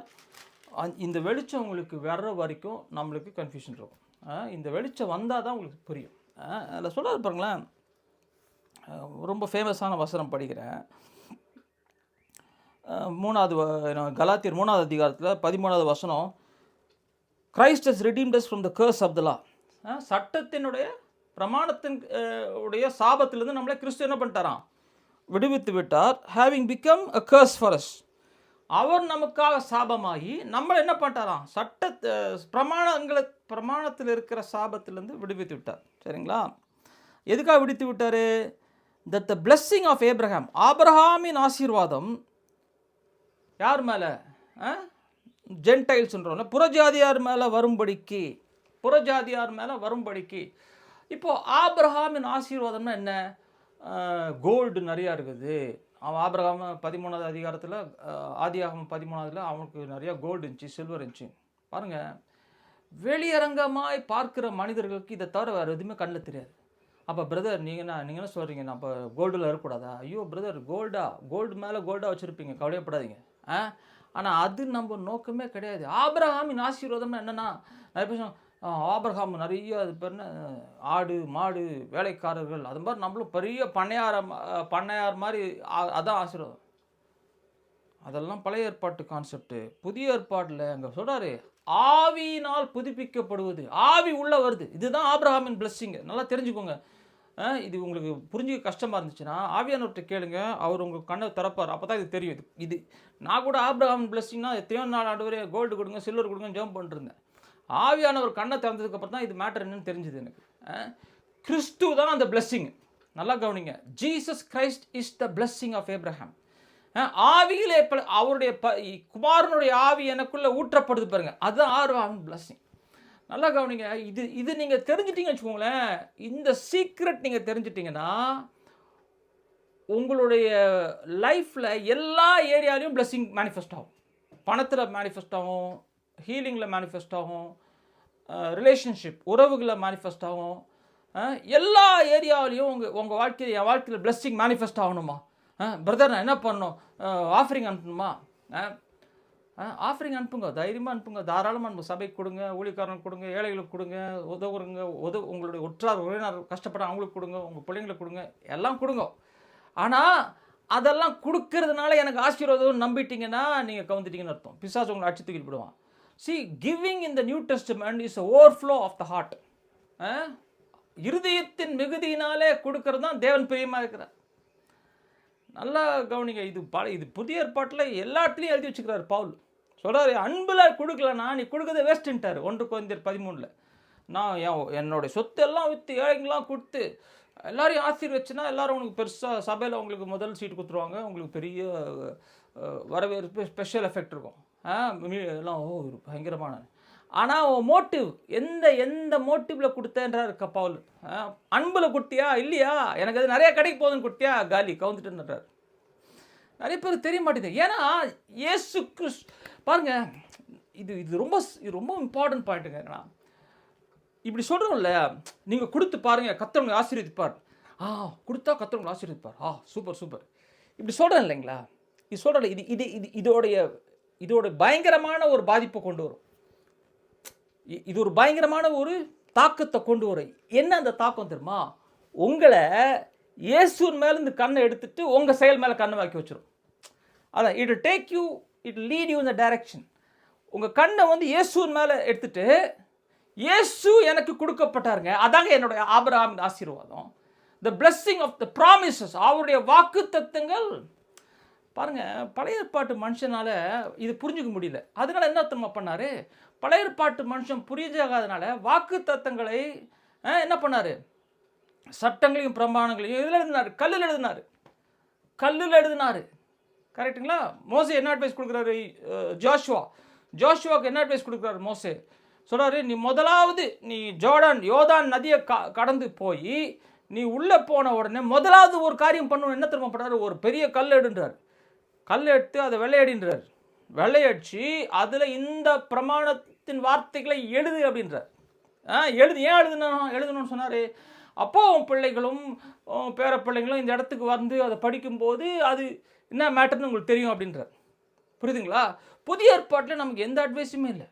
புதிய ஏற்பாட்டில் வசனத்தை எழுதி செவத்தில் ஒட்டுன்னு கூட நமக்கு இல்லை. நம்ம இஎல்எஸில் போய் வாக்குத்தத்தங்கள் வசனங்களை எழுதி நம்ம பைபிளில் வீடெல்லாம் போட்டுக்கிறோம். நல்லது, அது கெட்டது கிடையாது, நல்ல காரியம். எங்கள் வீட்டில் கூட போட்டு வச்சுக்கிறேன். ஆனால் புதிய ஏற்பாட்டு எழுத்தாளர்கள் அப்போஸ்தலர்ஸ் இருக்காங்களே, யாராவது ஒருத்தராச்சு வீட்டில் வசனத்தை எழுதி வச்சுக்கிறாங்களா? எழுதி வச்சுக்கிறாங்களா? இல்லை. ஏன்னா புதிய ஏற்பாட்டில் வந்து எதை அவர் கல்லில் எழுதினாரோ அதை என் இருதயத்தில் எழுதி விட்டார். கல்லான இருதயத்தை எடுத்துட்டு, அதுதான் அதுக்கு அர்த்தம். பழைய ஏற்பாட்டு மனுஷனால் இதை புரிஞ்சிக்க முடியாத இருதயம் கல்லான இருதயம். அதனால தான் அவனுக்கு வெளியரங்கமாக விருத்த சேதனம் கொடுக்குறார். நான் விருத்த சேதனம்னு ஒரு டாப்பிக்கில் பேசியிருக்கேன். நீங்கள் போய் என்னுடைய சீரீஸ் ஆஃப் டாக்ஸில் வந்து பார்த்தீங்கன்னா விருத்த சேதனம், சர்க்கம்சிஷன், இப்போ அது நீங்கள் தயவுசெய்து நீங்கள் பார்க்கணும். விருத்த சேதனம் என்னென்னு அவனுக்கு வெளியரங்கமான விருத்த சேதனம் கொடுத்தாரு. எதுக்கு கொடுத்தாருன்னா, அப்போ தான் அவனால் என்ன புரிஞ்சுக்க முடியும்? நான் உடன்படிக்கையின் மனிதன் என்று புரிந்து கொள்ள முடியும். புதிய ஏற்பாட்டில் வந்து எந்த விருத்தசேதனமும் கிடையாது. விருத்தசேதனம் கிடையாது. புதிய ஏற்பாட்டில் நானும் எனக்கும் கிறிஸ்துக்கும் உடன்படிக்கை, எனக்கும் கடவுளுக்கும் உடன்படிக்கை கிடையாதுங்க. கடவுளுக்கும் இயேசு கிறிஸ்துவான குமாரனுக்கும் உடன்படிக்கை. நல்லா பாருங்க, நான் எங்கே இருக்கேன் பாருங்க. நான் அவருக்குள்ளே மூழ்கப்பட்டிருக்கிறேன், கிறிஸ்துவுக்குள்ளே மூழ்கப்பட்டிருக்கிறேன். நீங்கள் அப்படியே டக்குன்னு ஒரு வசனம் குதிப்போம். அதே சாப்டரில் பாருங்களேன், 26வது 27வது வசனம். எனக்கு ஒரு வசனமாக போயிட்டு இருந்தால் நமக்கு டைம் எடுத்துடும். நான் அதனால் இது கான்செப்டை சொல்லிடுறேன். நீங்கள் அப்புறமா இந்த கலாத்தியர் 3வது அதிகாரத்தை நீங்கள் படித்து பாருங்கள். ஸோ ஆசீர்வாதம் என்பது இயேசு கிறிஸ்து உங்களுக்குள்ளே இருக்கிறதா ஆசீர்வாதம். இயேசு கிறிஸ்து உங்களுக்குள்ளே இருக்கிறதா உங்களுடைய நிறைவு. இயேசு கிறிஸ்து உங்களுக்குள்ளே இருக்கிறதா உங்களுடைய ஹீலிங். இயேசு கிறிஸ்து உங்களுக்குள்ளே இருக்கார் இல்லைங்களா, அவரோட கூட இணைக்கப்பட்டீங்களா, அதுதான் உங்களுடைய சமாதானம், சந்தோஷம், எல்லாமே அதுதான் எல்லாமே. இப்போ எனிதிங் தட் யூ டூ, நீங்கள் ஏதாவது ஒரு காரியத்தை செய்கிறீங்க, இது நான் செய்தால் கடவுள் எனக்கு இது செய்வார், நீங்கள் உங்கள் டைரக்ஷன் அப்படி செய்யும் போது என்ன ஆயிடுதுன்னா, உங்கள் பார்வை உங்களுக்குள்ள இருக்கும் கிறிஸ்து மேலே இருந்து கண்ணை எடுத்துட்டு இப்போ நீங்கள் அதை செயல் மேலே வைக்கிறீங்க. அதுதாங்க சட்டம், அதுதான் கர்ஸ் கொண்டு வரும். பாருங்களேன், அதான் that is the curse of the law. Curse of the லானா, பிரமாணத்தை நீ கீழ்ப்படியலன்னா ஆயிடும், சாபம் வரும், சபிக்கப்பட்டோம். அதாவது ஒரு பிரமாணத்தை நீங்கள் கீழ்ப்பட்டால் மட்டும் பத்தாது, எல்லாத்தையும் கீழ்ப்படியணும். இந்த இடத்துல கலாத்தியர் சபைக்கு என்ன சொல்கிறாரு? கலாத்தியர் சபைக்கு அவங்களுக்கு இருந்த பிரச்சனை வந்து அந்த காலத்தில் விருத்த சேதனம், பாடியில் சர்க்கம்சைஸ் பண்ணுறது. யூதர்கள் கன்வெர்ட் ஆனாங்களே, யூதர்களும் இயேசுக்குள்ளே வந்தாங்க இல்லைங்களா. நிறைய பேர் என்ன சொல்லிட்டாங்க, சபைக்குள்ளே இப்படி ஒரு தவறான போதனையை கொண்டு வந்துட்டாங்க. என்ன போதனையை கொண்டு வந்துட்டாங்க? ஆமாப்பா, இயேசுவெல்லாம் ஏற்றுக்கொள்வது நன்மை தான், இதெல்லாம் சூப்பர் தான், ஆனால் நீ விருத்த சேதனம் பண்ணணும், அப்போ தான் கடவுளை ஏற்றுக்கொள்வார், அப்போ தான் நீ அவருடைய உடன்படிக்கைக்குள்ளே வருவ அப்படின்ட்டாங்க. உள்ளரங்கமாக இருக்கிற உடன்படிக்கையிலேருந்து வெளியரங்கமான உடன்படிக்கைக்கு அவங்க திசை திருப்புறாங்க. பவுல் அடியாருக்கு ஃபிட்ஸே வந்துருச்சு, பயங்கர கோவம் வந்துருச்சு, சபிக்கப்பட்டான்ட்டார். அப்படிப்பட்ட உபதேசத்தை கொண்டு வருகிறவன் சபிக்கப்பட்டான் அப்படின்றார். கலாத்தியர் 1வது வரும்.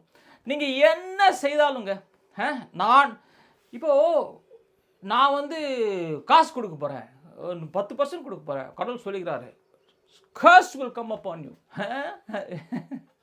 இப்படி சொன்னால் பயந்துட போகிறீங்க. ஏன் நீங்கள் எப்படி தெரியுமா, உங்களை கண்ணை நீங்கள் எடுத்துட்டீங்க. உங்கள் கண்ணை கிறிஸ்துவ மேலே எடுத்ததுன்னா கடவுள் கர்ஸ் பண்ண மாட்டார். கடவுள் யாரையுமே கர்ஸே பண்ணுறது கிடையாதுங்க.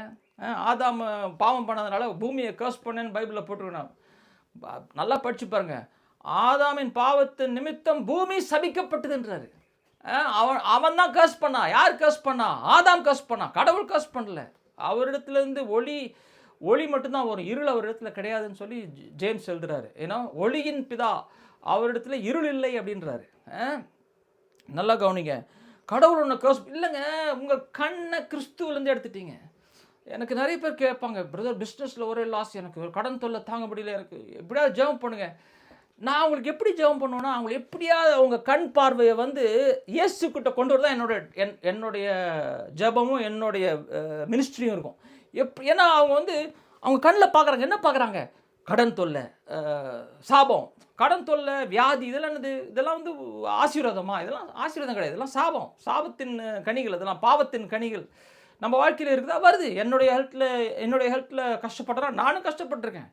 ஆனால் இந்த கஷ்டத்தில் நமக்கு இருக்கிற ஒரே டெம்டேஷன் என்ன தெரியுமா? நம்ம என்ன பண்ணால் கடவுளை ஹீல் பண்ணுவார். அதான் நம்ம அங்கே தான் பிசாசு நம்மளுக்கு கோல் அடிச்சிடுவோம். பிசாசு என்ன பண்ணுவோம் தெரியுமா? ஏய் நீ பாரு, நீ வந்து இது பண்ணல, நீ வந்து பாரு, நீ வந்து 10% தசமபாகம் கொடுக்கல, அதான் நீ சபிக்கப்பட்ட அப்படின்னுவோம். அப்போ என்ன தெரியுமா பண்ணுவோம்? டபால் அங்கேருந்து நம்ம புதிய ஏற்பாட்டுலேருந்து பழைய ஏற்பாட்டு மனுஷனாக மாறிடுவோம். மாறி கடவுளுடைய ஆசீர்வாதத்தை நம்ம பெற்றுக்கொள்வது ட்ரை பண்ணுவோம். ட்ரை பண்ண அது நம்மளை விட்டு போயினே இருக்கும், தூரம் போயினே இருக்கும். நீங்கள் எப்போல்லாம் ட்ரை பண்ணுறீங்களோ அது இன்னும் தூரமாக போயினே இருக்கும். நான் ஆசீர்வதிக்க ட்ரை பண்ணிங்களோ அது தூரம் போயிடும். இதுதான் சீக்ரெட். இது நான் நிறைய விதத்தில் இது வேறு விதமாக டீச் பண்ணியிருக்கேன். ஹார்ட் எப்படி ஃபங்க்ஷன் பண்ணுது, எதை நீங்கள் நம்புறீங்களோ அதான் உங்கள் வாழ்க்கையில் மேனிஃபெஸ்ட் ஆகும். எது என் வாழ்க்கையில் இல்லைன்னு நினைக்கிறீங்களோ அது ஏன்னா ஃப்யூச்சர் நான் அதை டீச் பண்ணுறேன். The heart functions in the eternal now. ஹார்ட்டில் வந்து எது நம்புறீங்களோ அதான் உங்கள் வாழ்க்கையில் மேட் பண்ணும். இப்போ ஹார்ட்லேருந்து இப்போ வந்து எனக்கு அது தேவை அப்படின்னு நீங்கள் நம்புறீங்க வச்சுக்கோங்களேன். எனக்கு ஆசீர்வாதம் தேவை அப்படின்னு நம்பிங்கன்னா உங்கள் ஹார்ட்டுக்கு நீங்கள் என்ன சிக்னல் அனுப்புறீங்க தெரியுமா? அது என்கிட்ட இல்லைன்னு அனுப்புறீங்க. அப்போ ஹார்ட்டுக்கு அப்போ ப்ரெசன்ட் டென்ஸ் ரியாலிட்டி என்ன? ஹார்ட்டோடைய ப்ரெசன்ட் டென்ஸ் ரியாலிட்டி என்ன? இல்லை, பற்றாக்குறை, தேவை, இல்லை. அப்போ அது இல்லைன்றது தான் என்ன வேணும்? மேனிஃபெஸ்ட் ஆகும். நல்லா பாருங்கள். கடவுள் வந்து டைமுக்கு வெளியிருக்கார்.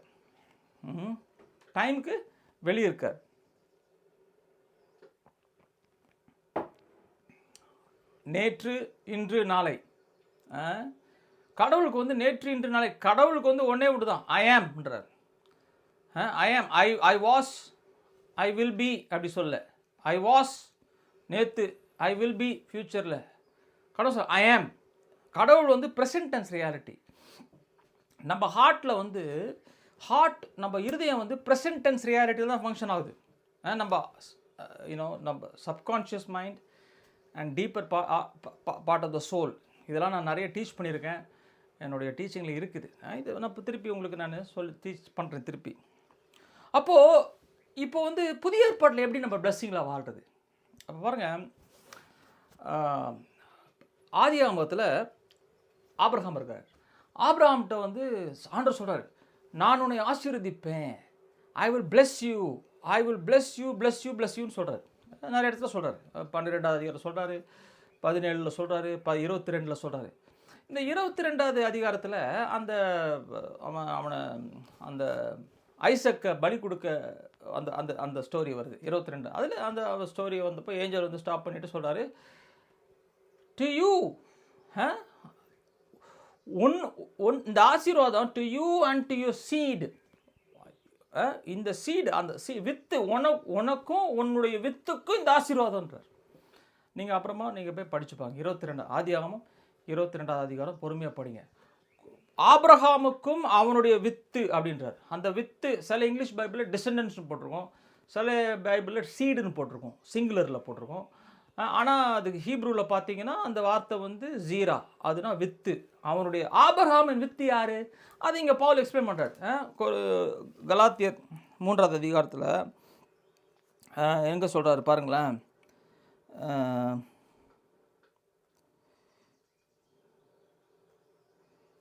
என்ன சொல்கிறாரு? 10வது வசனம் நினைக்கிறேன்.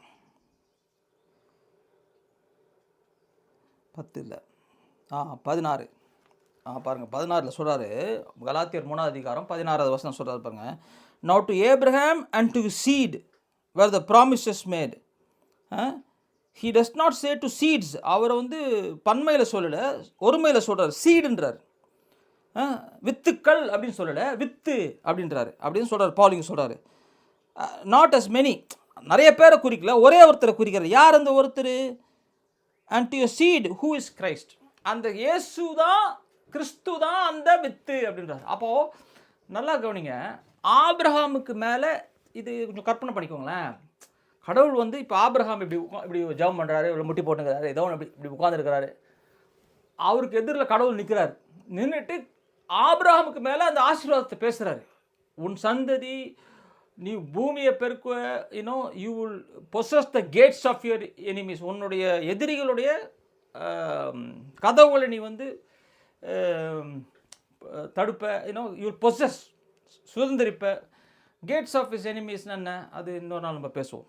ஸோ இது மாதிரி வார்த்தைகளை பேசுகிறார் கடவுள் வந்து அவர் மேலே பேசுகிறார். ஏஞ்சல் மூலமாக பேசுகிறார். ஏஞ்சல் ஆஃப் த லார்ட் வந்து பேசுகிறார். நீ ஆசீர்வதிக்க, உன் மூலமாக தேசங்கள் ஆசீர்வதிக்கப்படும், இதெல்லாம் பேசுகிறார். இப்போ யோசிச்சு பாருங்க, நான் எப்படி யோசிக்கிறேன்னா இதை பற்றி, கடவுளுடைய பேசும்போது இந்த ஆசீர்வாதத்தை ஆபிரகாம் என்ன பண்ணுறாரு? விசுவாசத்தை ரிசீவ் பண்ணுறாரு. ஆனால் ஆபிரகாம் மட்டும் ரிசீவ் பண்ணல, ஆபிரகாமுக்குள்ள ஒருத்தர் இருக்கிறாரு. ஆபிரகாமுடைய வித்து யாரு? கிறிஸ்து. ஆனால் கிறிஸ்து அங்கே இருந்தாரா? இல்லை. கிறிஸ்து எங்கே இருக்கு? ஆனால் ஆபிரகாமுக்குள்ளே இருக்கார் கிறிஸ்து. கரெக்டாக? எத்தனையோ ஜெனரேஷனுக்கு அப்புறம் கிறிஸ்து வராரு. ஆபிரகாமினுடைய சந்ததியிலேருந்து இன்னும் வராரு, கிறிஸ்து வராரு. அந்த சந்ததியெல்லாம் நீங்கள் மத்தேயு, மார்க், லூக் அதிகாரத்தில் அந்த ஜீனியாலஜி ஆஃப் ஜீசஸ் பற்றி படிக்கலாம். 14 ஜெனரேஷன், ஆபிரகாம்லேருந்து இத்தனை வரைக்கும் 14 அப்படிலாம் படிச்சிருப்பீங்க. ஆனால் கடவுள் பேசும்போது ஆபிரகாமுடைய வித்து கிறிஸ்து. ஆபிரகாமோட வித்து யார்? கிறிஸ்து. அப்போ அந்த அந்த அந்த அந்த ப்ராமிஸ் யார் ரிசீவ் பண்ணுறா? அந்த ப்ராமிஸை யாருங்க ரிசீவ் பண்ணுறா? கிறிஸ்து ரிசீவ் பண்ணுறாரு. நல்லா கவனிங்க, இதுதான் இது. நீங்கள் இதுக்கு தான் விசுவாசம் தேவை. ஆண்டவரே, எனக்கு இந்த வருஷம் ஆசீர்வதிக்கப்பட்டதாக இருக்கணும், இந்த வருஷம் நான் பெருகணும், இந்த வருஷம் பிஸ்னஸில் இருக்கணுமா, ஆகணுமா, நல்லது டிசைர் பண்ணணும். நல்லா நான் இன்னும் பிஸ்னஸில் பெருகணும், இந்த வருஷம் கடனெல்லாம் நான் அடிச்சிடணும், இந்த வருஷம் எனக்கு அன்னெசரியாக வேண்டாத கஷ்டம் இருக்கக்கூடாது, இதெல்லாம் இருக்கக்கூடாது, ஹீலிங் ஆகணும், வேணுமா, இதெல்லாம் டிசைர் பண்ணணும். அதெல்லாம் டிசைர் பண்ணுறதுல தப்பே கிடையாது. ஆனால் அது எப்படி எக்ஸிக்யூட் பண்ண போகிறோம்? நம்ம கண் யார் மேலே இருக்க போகுது? நான் என்ன செய்யணும் ஆண்டவரே? நல்லா கவனிங்க, கிறிஸ்து ரிசீவ் பண்ணுறாரு. ஏசு கிறிஸ்து தான் அந்த வித்து. இப்போது ஏசு கிறிஸ்து அந்த ரிசீவ் பண்ணுறாரு. ஆனால் அது எத்தனை வருஷம் கழிச்சு, எத்தனையோ 1000 வருஷம் கழிச்சு அது மேனிஃபெஸ்ட் ஆகுது. கிறிஸ்து பிறகுறார், பிறந்து வாழ்ந்து சாகிறார். ஆனால் இப்போ நம்ம அதுக்குள்ளே எப்படி வரோம் பாருங்களா. இங்கே தொடர்ந்து படித்து பாருங்கள். 26வது வசனம் பாருங்கள். 26லேருந்து நான் படிக்கிறேன். அதே சாப்டரில் தான் இருக்கிறோம் நம்ம. கலாத்தியர் 3. For you are all sons of God through faith in Christ Jesus. நம்மளாம் யார்? தேவனுடைய குமாரர்கள், குமாரத்திகள். எதன் மூலமாக? விசுவாசத்தின் மூலமாக. பாருங்கள். For as many of you as were baptized into Christ have put on Christ. யாரெல்லாம் கிறிஸ்துக்குள்ளே நீங்கள் மூழ்கடிக்கப்பட்டீர்களோ, who are immersed, baptizedனா அந்த வேர்டு வந்து ஞானஸ்நானம் பெற்றீங்களோ, இம்மர்ஸ் ஆனீங்களோ. யாருக்குள்ளே இம்மர்ஸ் ஆனீங்க? கிறிஸ்துவனுடைய மரணத்துக்குள்ளே இம்மர்ஸ் ஆனீங்க. ரோமர் ரெஃபரன்ஸ் வந்து ரோமர் 6வது அதிகாரம் 3வது வசனம். ஃபஸ்ட்டு அவருடைய மரணத்துக்குள்ளே இம்மர்ஸ் ஆனீங்க, மூழ்கடிக்கப்பட்டீர்கள். அவருடைய அடக்கம், அதுக்குள்ளே மூழ்கடிக்கப்பட்டீங்க. யுவர் பரியட் வித் ஹிம், அதோடைய ரெஃபரன்ஸ் வந்து எஃபிஷியன்ஸ் 2. இதெல்லாம் நம்ம தொடர்ந்து நம்ம பார்ப்போம் ஃப்யூச்சரில், டைம் ஆயிடுச்சு. அப்புறம் அவருடைய கூட நீங்கள் என்ன பண்ணீங்க? உயிரோடு எழுப்பப்படப்பட்டீங்க. அப்போ அவருடைய ரிசரக்ஷனில் ஆயிட்டிங்களா? அப்போது சொல்கிறார் பாருங்கள், தொடர்ந்து நீங்கள் படிச்சுட்டு வந்தீங்கன்னா, அதனால் இப்படி ஆனதுனால அங்கே யூதனும் இல்லை, கிரேக்கனும் இல்லை, ஆணும் இல்லை, பெண்ணும் இல்லை, ஸ்லேவ் இல்லை, ஃப்ரீ இல்லை, but we are all one in Christ. அப்போ சொல்ல, and if you are Christ, நீங்கள் கிறிஸ்துவனுடைய உள்ள மூழ்கப்பட்டிருந்தீங்கன்னா அப்போது then you are Abraham seed. நீங்களும் நானும் தான் ஆபிரஹாமின் வித்து. நல்லா புரிஞ்சுதுங்களா? அதை நோட் பண்ணிக்கோங்க. ரொம்ப முக்கியமான பாயிண்ட் இது. உங்கள் வாழ்க்கையில் இந்த மெசேஜை நீங்கள் அண்டர்ஸ்டாண்ட் பண்ணிட்டீங்கன்னா இனிமேல் உங்கள் வாழ்க்கையில் கர்ஸ் பிரேக் ஆகிடும். பிளஸ்ஸிங் தான். நீங்கள் எதை தொட்டாலும் உங்கள் வாழ்க்கையில் பிளஸ்ஸிங் மேனிஃபெஸ்ட் ஆகும். எப்படி இது சீக்ரெட்டிங்க? அப்போது நீங்கள் கிறிஸ்துவுக்குள்ளே இருக்கிறதுனால யார் வித்து? ஆபிரகாமின் வித்து நீங்களும் நானும், விசுவாசத்தின் நிமித்தம். இப்போது அந்த பிக்சருக்கு திருப்பி போகலாம். ஆபிரகாம் மேலே கடவுள் பேசுகிறாரு. ஆபிரகாம் மேலே கடவுள் பேசும்போது கிறிஸ்து எங்கே இருக்காரு? ஆபிரகாமுக்குள்ளே இருக்காரு. ஆனால் இங்கே நம்ம என்ன பட்டோம்? அந்த ஆபிரகாமுக்குள்ளே இருக்கும் கிறிஸ்து தான் அந்த வித்து. அப்போ அந்த ஆசீர்வாதம் யார் மேலே பேசப்படுது? ஆபிரகாமும் அவருடைய வித்துவான கிறிஸ்துவ மேலே அந்த ஆசீர்வாதம் பேசப்படுது. கடவுளுடைய ஆசீர்வாதம் பேசப்படுது ஆபிரகாம் மேலே. ஓல்ட் டெஸ்டமெண்ட்டில் இப்படி தான் ஆசீர்வாதங்கள் இப்படி தான் பேசாச்சு. ஆசீர்வாதம், கடவுளுடைய ஆசீர்வாதம் உன் மேலே வரணும்னா எல்டர்ஸ் இருக்காங்க இல்லையா, மூப்பர்கள் அடுத்த ஜெனரேஷன் மேலே பேசுவாங்க. அந்த நம்ம லெவிட்டிகஸில் அந்த ப்ரேயர் இருக்கு பாருங்கள், ஆரோனோட ஜபம் இருக்குது பாருங்கள். எங்கள் லெவிட்டிகஸ் 6 எங்கேயோ இருக்குன்னு நினைக்கிறேன். லெவிட்டிகஸாக நம்பர்ஸ் இருக்கு நினைக்கிறேன்.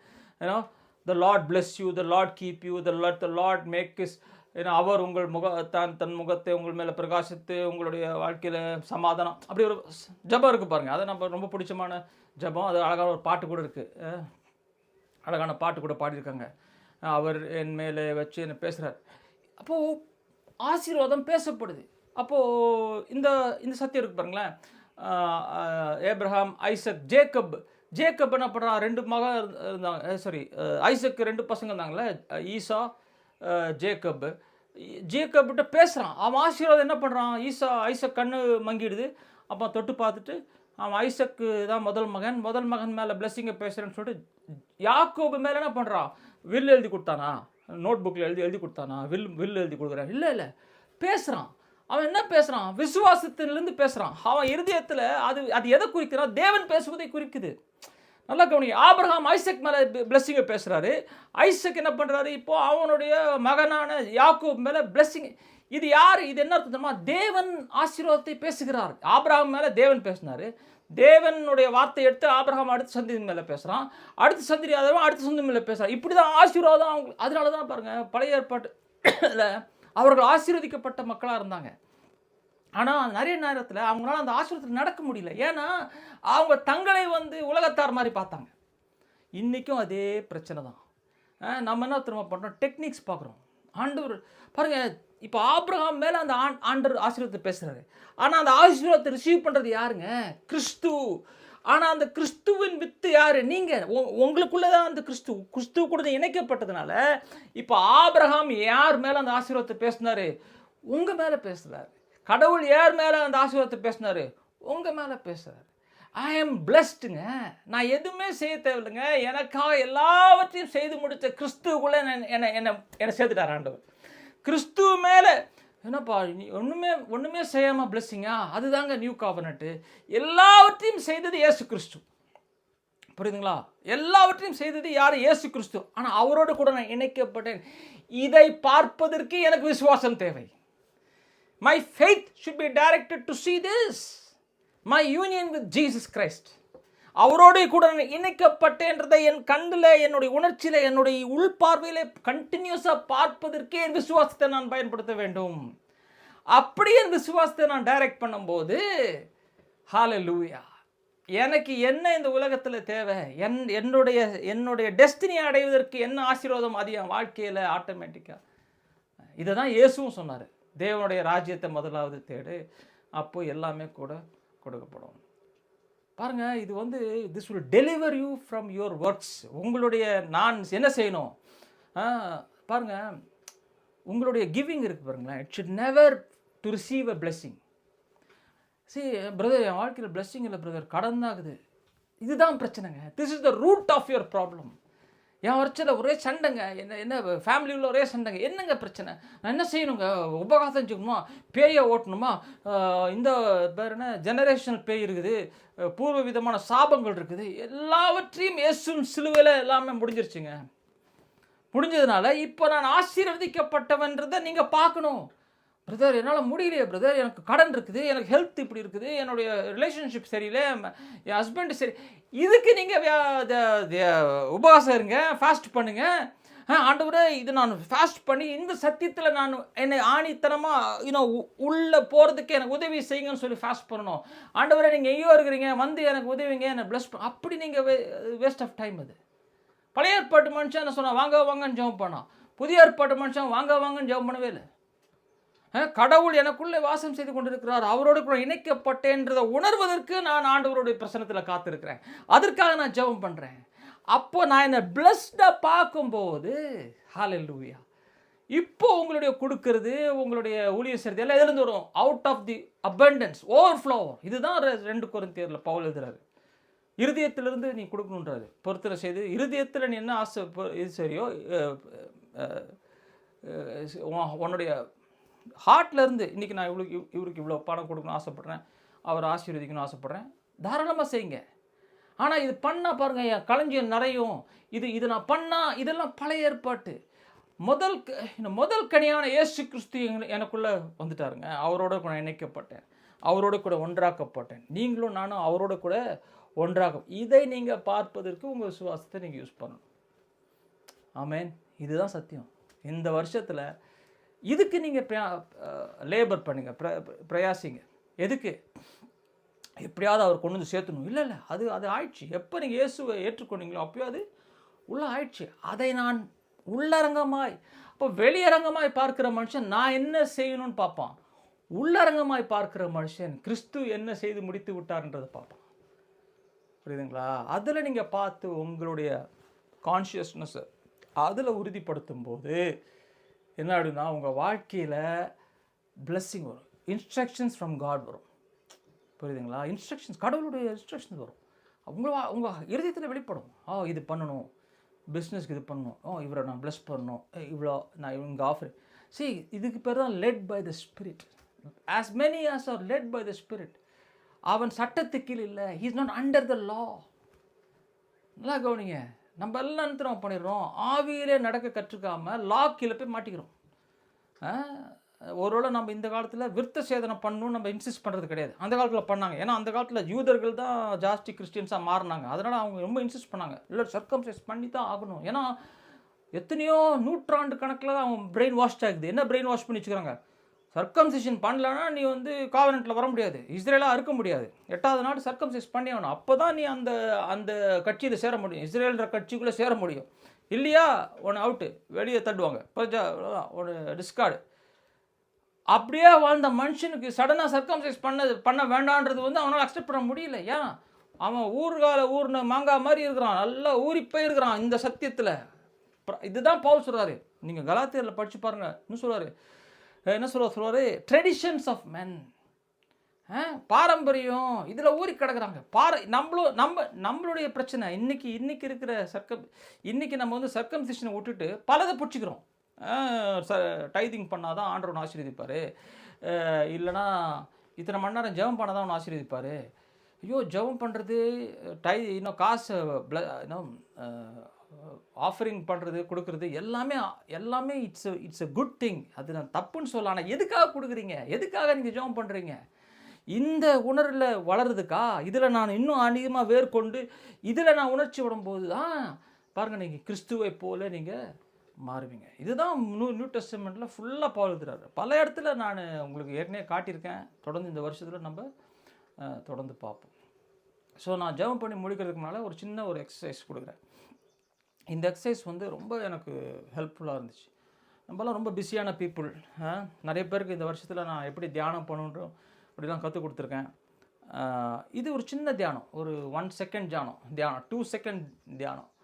த்ரூ அவுட் த டே பிஸியாக இருப்பீங்க, பஸ்ஸில் போவீங்க, கார் ஓட்டின்னு போவீங்க, இல்லைனா அமைதியாக ஒரு வாக்கிங் போவீங்க. எதாவது பண்ணும்போது எவ்ரி ஃபியூ எப்போல்லாம் ஞாபகம் டக்குன்னு நிறுத்தி ஒரு நல்ல மூச்சு டீப்பாக இழுத்து அப்படி விட்டுட்டு ரிலாக்ஸ் பண்ணிட்டு ஒரே ஒரு அறிக்கை, ஃபாதர் ஐ தேங்க்யூ, பிதாவே நான் உங்களுக்கு நன்றி சொல்கிறேன், நீங்கள் என்னோடு கூட எனக்குள்ளே வாசம் செய்கிறீங்க, thank you you twelve in me.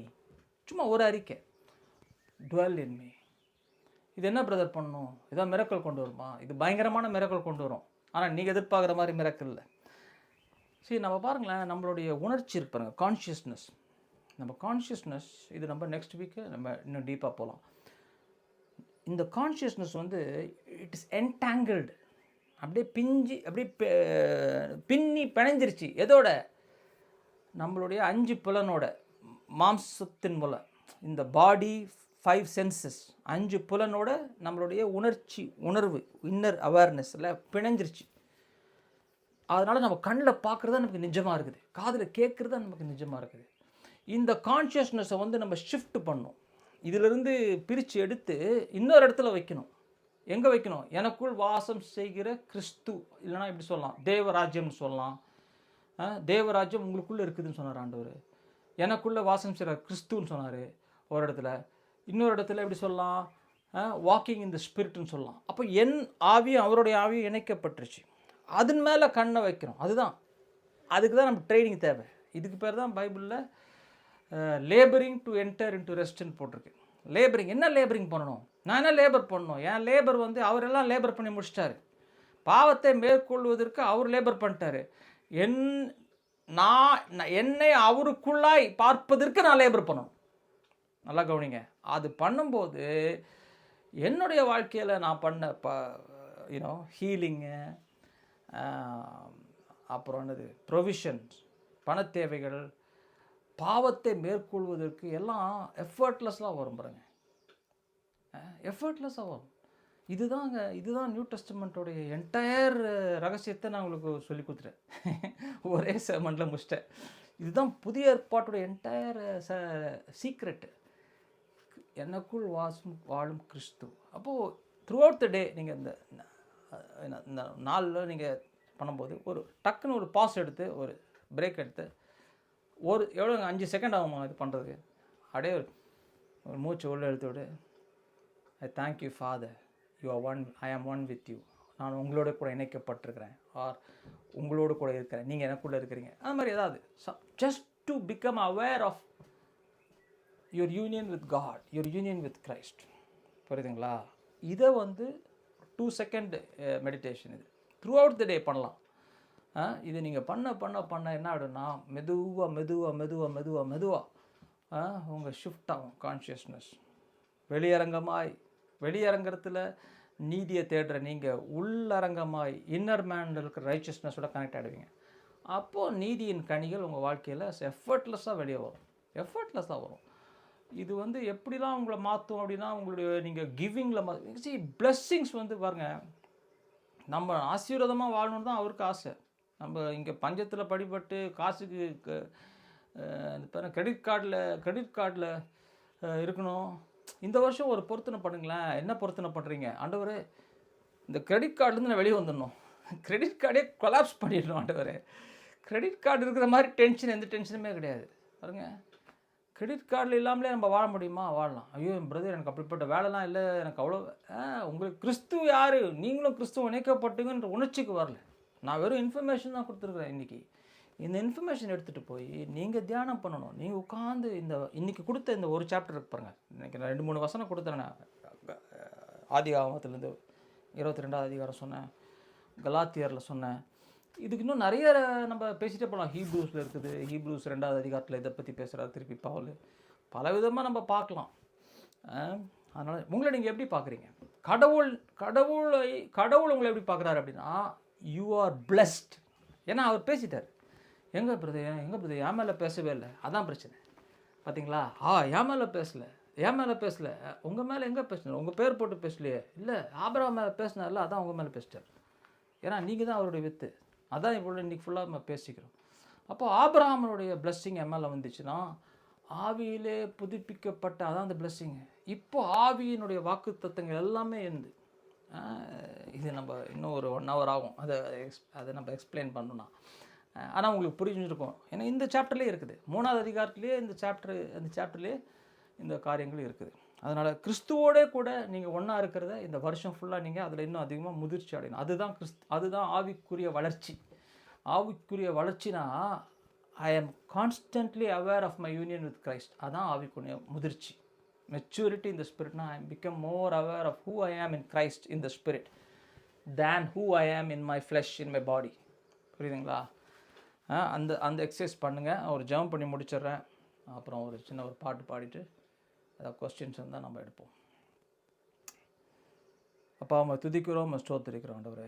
அப்பா இந்த ஆண்டவரே கிறிஸ்து எங்களுக்குள்ளே இருக்கிற இந்த மகிமையான சத்தியம், இந்த ரகசியம், பவுலடியார் சொல்கிறது போல் இது ஒரு மிஸ்ட்ரி, இது ஒரு மர்மம், இது ஒரு ரகசியம் ஆண்டவரே. இந்த ரகசியத்தை இந்த வருஷம் ஃபுல்லாக ஆண்டவரே, இந்நாளிலிருந்து ஸ்டார்டிங் ஃப்ரம் டுடே, இன்னைக்குலேருந்து ஆண்டவரே இதில் அதிகமாக நாங்கள் வளருவதற்கு ஆண்டவரே நாங்கள் எங்களை ஒப்புக் கொடுக்குறோம் ஆண்டவரே. எங்களை நாங்கள் அர்ப்பணிக்கிறோம் ஆண்டவரே. We surrender our lives to know who we are in Christ. நாங்கள் கிறிஸ்துவுக்குள்ளே யார் என்பதில் வளர்வதற்கு எங்களை